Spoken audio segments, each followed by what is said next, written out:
Umpisa na lang pananggalan ring spaghetti wires king Ciudad Angeles. Mag-umpisa bukas July 31. Pakibaluan ng detalye king reporting.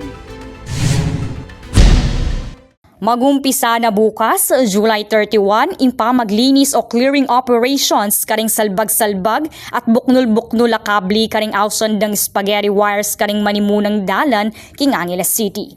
Agpangking anunsyo ng city government king pamanimuna ng Mayor John Lazatin. Layo ning takbanging pasantingan niyang syudad at tanggalan laring eyesore king dalan. Kapag nasan mo naman ang siguraduan ng kaligtasan ng publiko, iba't king peligro da rin balag-balag a kable. Kaugnian na niti merapat ning briefing ng Angeles City Traffic Development Office o ACDO, kaya bering tubod iba't kin telecommunications at utility companies. Makanyan mo rin ng miyembro ng City Council bang api sabihan ng saklo ng proyekto, ing schedule ng obra at ang responsibilidad ng balang sektor. Ako po Nicole Rosete para king News Force Pampanga. Balitang totoo, king Balen Susuyo.